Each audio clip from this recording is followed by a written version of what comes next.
What is up, crew? It is Sunday. It is Spencer, and you are on FT Real. First, happy 4th of July.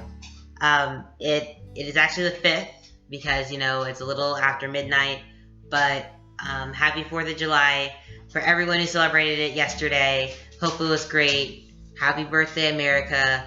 Rock on. So this week we're talking about swimwear, and I'm drunk. So we're going to bear with it, and we're gonna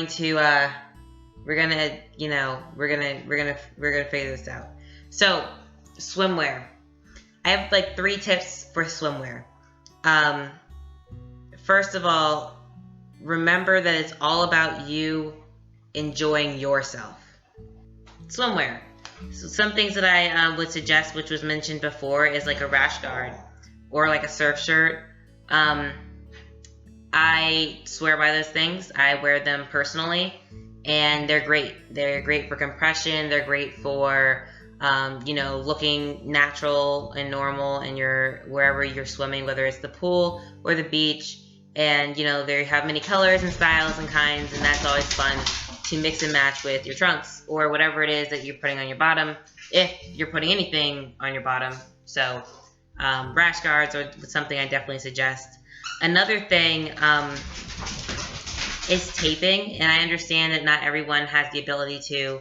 I'm fortunate enough to where my chest I can tape for swimming, which is what I actually do now, because I don't advise you to swim with a binder, at least not a tight one, because you want to be able to get full range of motion and not feel constricted. So taping down your chest while swimming, if you use like a water resistant tape like duct tape or something, would be good, especially if you're putting it under a rash guard, because nobody will ever know.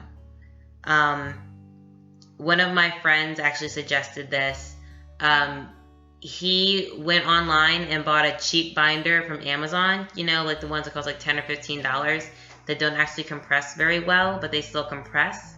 So he bought one of those, and then he just wears that binder only for swimming.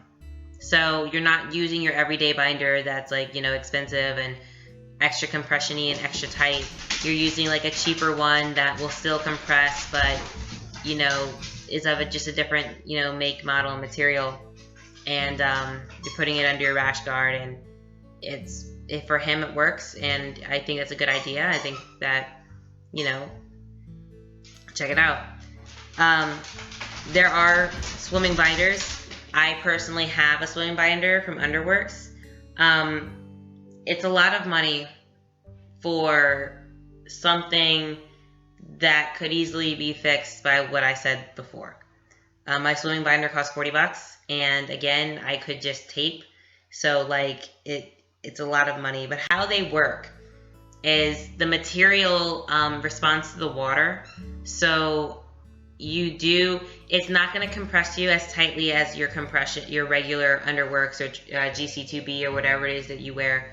It's not going to compress you as tightly as that. It is going to compress you though. And the reason being is because it does want you to be able to breathe, because I think they designed it in mind of like active athlete swimmers. So keep that in mind. It's not going to compress you as tightly as your old regular binder does, but it does compress you. Honestly, if you're swimming like actively, no one's going to be looking at your chest because you're just going down and back and forth in laps. But if you're like out with your friends, it's understandable because you're standing out of the water, you're playing chicken, you're goofing around, and you don't want to always have to like be conscious. So swimming binders work. They work well. They're just expensive, and if you have the money to drop, then I would suggest it. So those are my suggestions for swimwear. I'm sorry I'm like all over the place. I'm just like, I'm drunk and I'm paranoid when I'm drunk. So that's kind of what I suggest. Tell me what you guys do for swimming, if you guys have any questions or concerns about it. I know it's really like a lot of like anxieties around swimming just because it makes you at your most vulnerable state. I tend to swim with a lot of people who identify as queer or trans, so they understand trans bodies, and it's never an issue. When I go to a public pool, I make sure I'm with queer trans friends and surround myself with them. Because I remember one time I was with my friends and they just kind of stood up for me when a guy was like giving me shit. So that's kind of like my biggest thing. Like, surround yourself with people who respect you and support you and understand trans bodies. So it's, you know, if anything uncomfortable does happen, you know they got your back. So that's my spiel. I hope everyone is having a phenomenal July 4th weekend and are gearing up for an even better week. Yeah, it's Sunday. It's Spencer. Until next time.